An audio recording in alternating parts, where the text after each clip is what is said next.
নমস্কার দিদিভাই দাদাভাইরা, সাধনা রান্নাঘরে তোমাদের সবাইকে স্বাগত। আজকেও আমি চলে এসেছি আমার রান্নাঘরে। আজকে পাকা কাঁঠালের কিভাবে বড়া বানাতে হয় সেটাই সমস্ত টিপস সহকারে তোমাদের সঙ্গে শেয়ার করব। তো এই বড়া বানাতে গেলে খুব কিন্তু একটা সময় লাগে না, কয়েকটি উপকরণ নিয়ে খুব অল্প সময়ে সহজ পদ্ধতিতে এই বড়া বানিয়ে নেওয়া যায়।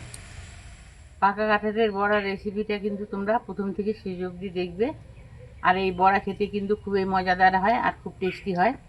তো পাকা কাঁঠালের বড়া বানাতে গেলে আমি এখানে গোটা পাকা কাঁঠাল নিয়েছি, আস্ত একটা কাঁঠাল। এটাকে ভাঙবো, ভেঙে কোয়াগুলোকে বের করে নেব। বড়া বানাতে গেলে কিন্তু এরকম গাছ পাকা কাঁঠাল, টাটকা পাকা কাঁঠাল লাগবে, খাজা কাঁঠাল কিন্তু হবে না। তো এখন আমি কাঁঠালটাকে ভেঙে নেব।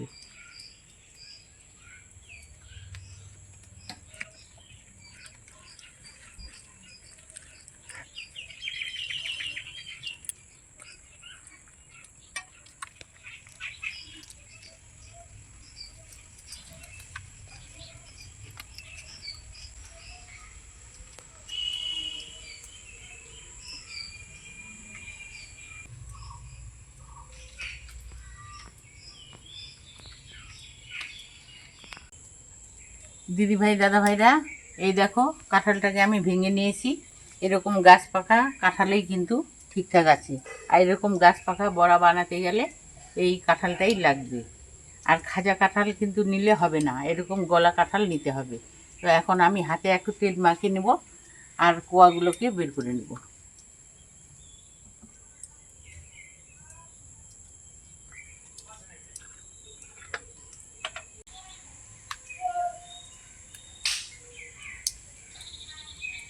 তেল হাতে মাখলে কিন্তু আঠাটা কম লাগবে, আঠাটা লাগবে না। এই তেল মেখে নিলাম।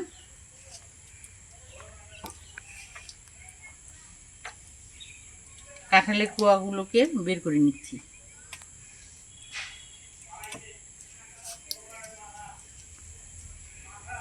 আর কোয়াগুলো এই দেখো কি বড় বড় কোয়া।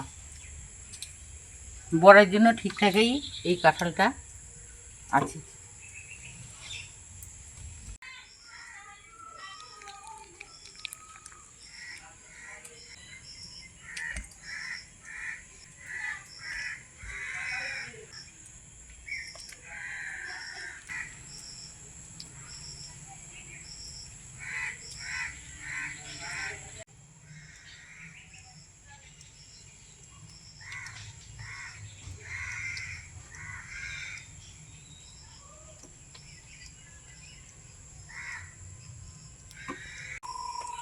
কাঁঠালের কোয়াগুলোকে আমি ছাড়িয়ে নিলাম।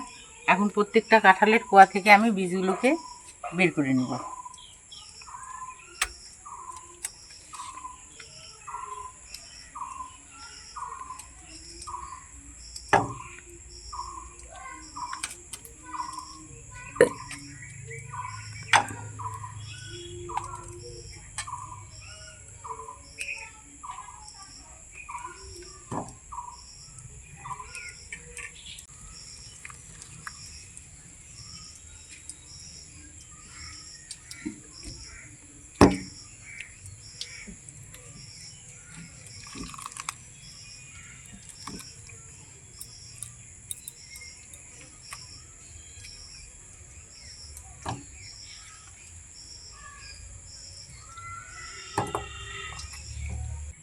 দিদিভাই দাদাভাইরা, প্রত্যেকটা কাঁঠালের কোয়া থেকে আমি বীজগুলোকে ছাড়িয়ে নিয়েছি।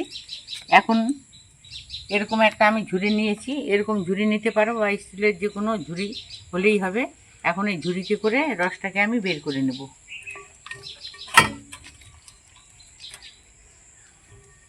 কাঁঠালের কোয়াগুলোকে দিচ্ছি আর এইভাবে ঝুড়িতে করে রসটাকে আমি বের করে নিচ্ছি।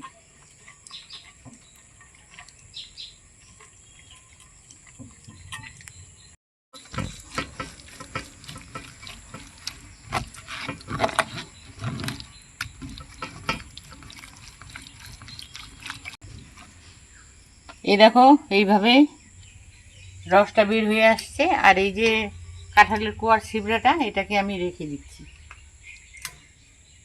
আবার এরকম কাঁঠালের কোয়া নেব আর হাত দিয়ে এইভাবে চেলে রসটাকে বের করে নেব।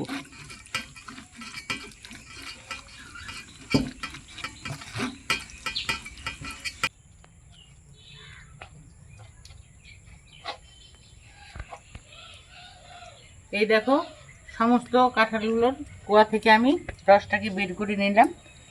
আর এই ছিবড়েগুলো কিন্তু আছে, এই ছিবড়েগুলো আমি ফেলবো না। আমি ছাগল পুষি, ছাগলকে খাওয়াবো। ছাগল কিন্তু এই পাকা কাঁঠালের এই ছিবড়েগুলো খুবই খায়। আমি রেখে দিচ্ছি।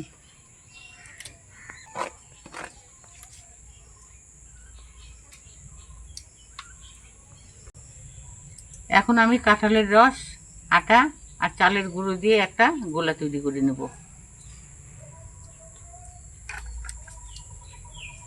এখানে আমি আটা নিয়ে নিচ্ছি। পরিমাণ মতো আমি আটা ব্যবহার করব, যতটা আমার আটা দরকার ততটাই আমি আটা নেব।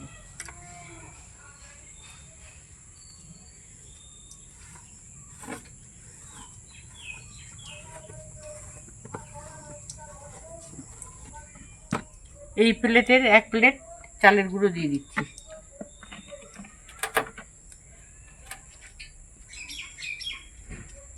চালের গুঁড়োটা দিলে কিন্তু বড়াটা মুচমুচে হবে।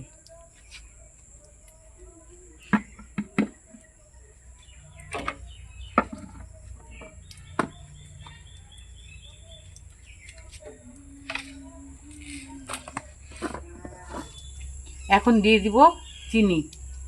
চিনি আমি পরিমাণে কম দিব, যেহেতু কাঁঠালের মিষ্টি একটা আছে, সেই মিষ্টিটা এই বড়াতে লাগবে। আর সেই পরিমাণে আমি অল্প করে চিনি ব্যবহার করব। তোমরা যদি মিষ্টি বেশি খাও, তোমাদের পরিমাণ মতো তোমরা মিষ্টি ব্যবহার করবে।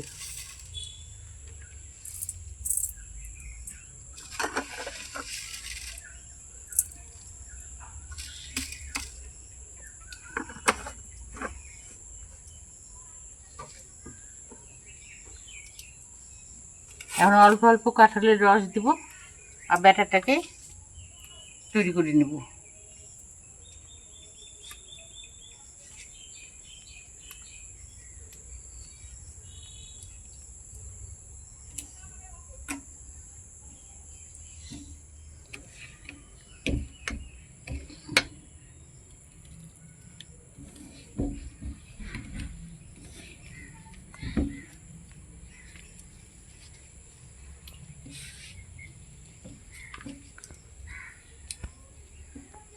অল্প অল্প করে কাঁঠালের রস দিব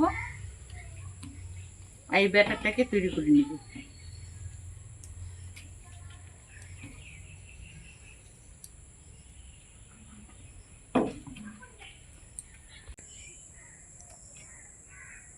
সম্পূর্ণ কাঁঠালের রসটা একবারে দিয়ে দিব।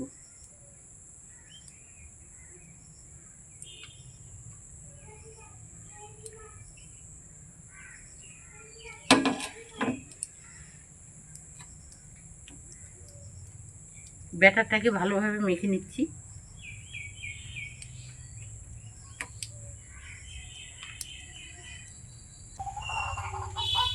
এই ব্যাটারের মধ্যে দুধ দিয়ে দেব আর 1 চামচ ঘি।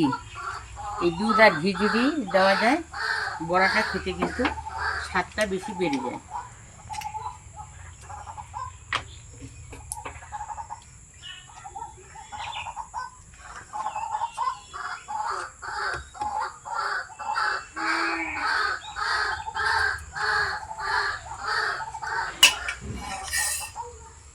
এখন হাত দিয়ে ব্যাটারটাকে ভালোভাবে মেখে নেব।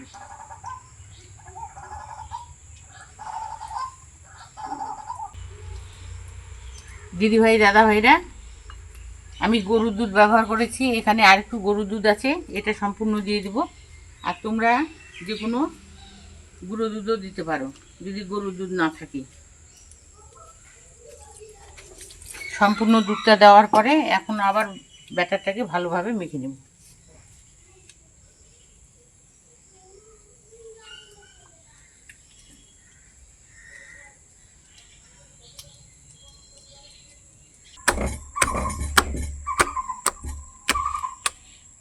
দিদিভাই দাদাভাইরা 20 মিনিট সময় নিয়ে আমি ব্যাটারটাকে তৈরি করলাম।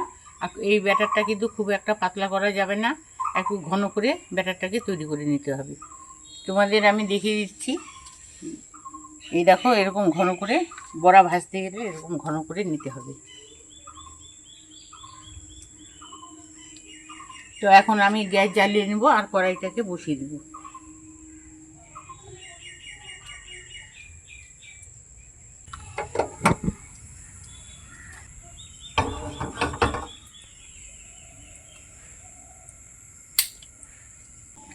কড়াইটাকে পুরোপুরি গরম করে নিয়েছি। কড়াইয়ে এখন সাদা তেল দিয়ে দেব।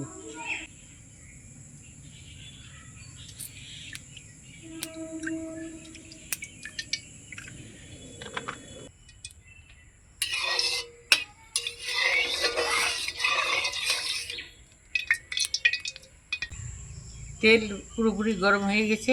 গ্যাসের জালটাকে মিডিয়ামে রেখে বড়াগুলোকে কিন্তু এখন ভেজে নেব।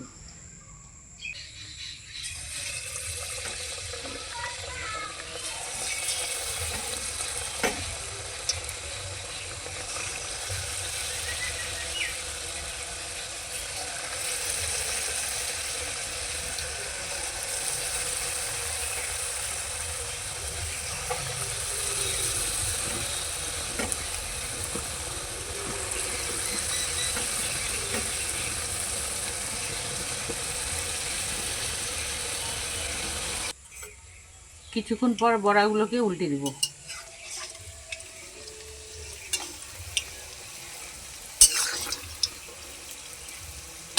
দিদিভাই দাদাভাইরা বড়াগুলো কি সুন্দর কিন্তু ফুলে ফেপে উঠছে। আর এই দেখো কি সুন্দরভাবে ধপধপে বড়া তৈরি হয়ে যাচ্ছে।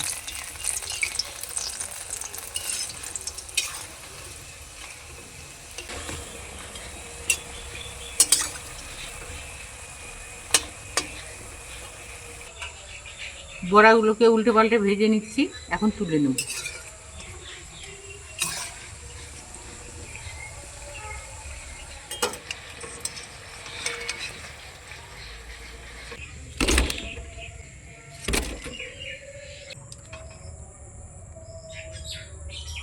এইভাবে আবার বড়া ভেজে দেব।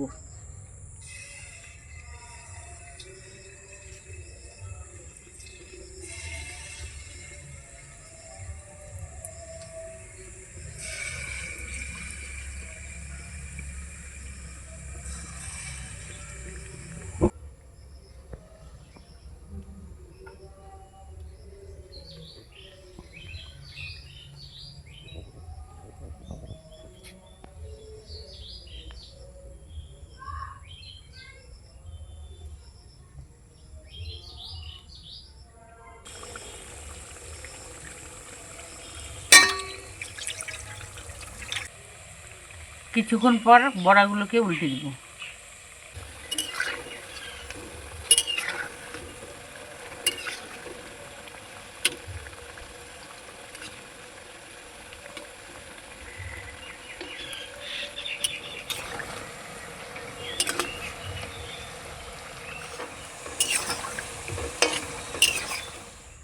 এই বড়াগুলো হয়ে এসে এখন তুলে নেব।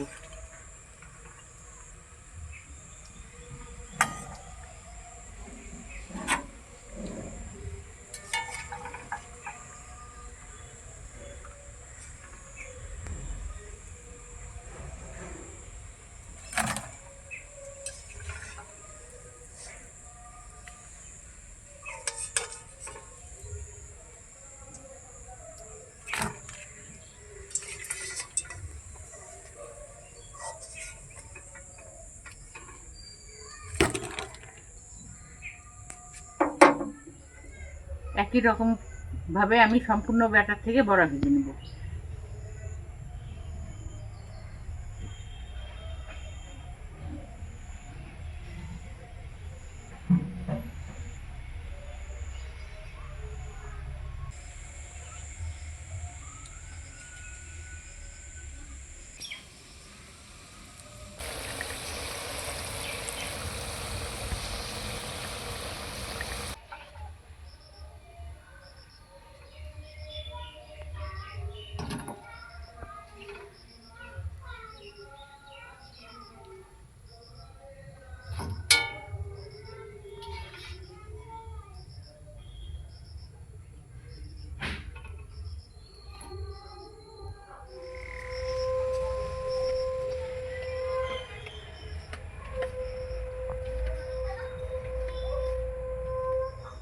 দিদিভাই দাদাভাইরা, এই দেখো কাঁঠালের বড়া ভাজা কিন্তু কমপ্লিট হয়ে গেছে।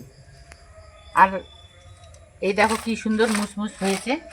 আর একটা তোমাদেরকে ভেঙে দেখাচ্ছি। এই দেখো ভিতরটাও কিন্তু ভালোভাবে সিদ্ধ হয়ে এসেছে, আর খেতে কিন্তু খুবই টেস্টি হয়। তো আজকের বড়া ভাজা রেসিপিটা তোমাদের কেমন লাগলো? ভালো লাগলে লাইক করবে, কমেন্ট করবে, আর বেশি বেশি করে শেয়ার করবে। আর যারা এখনও আমার চ্যানেলটাকে সাবস্ক্রাইব করনি, সাবস্ক্রাইব করে আমার পাশে থাকবে। আজকের জন্য বড়া ভাজা রেসিপিটা এখানেই শেষ করে দিচ্ছি। তোমরা ভালো থেকো, সুস্থ থেকো। পরের দিন দেখা হচ্ছে অন্য কোনো রান্না নিয়ে। আজকের জন্য ধন্যবাদ।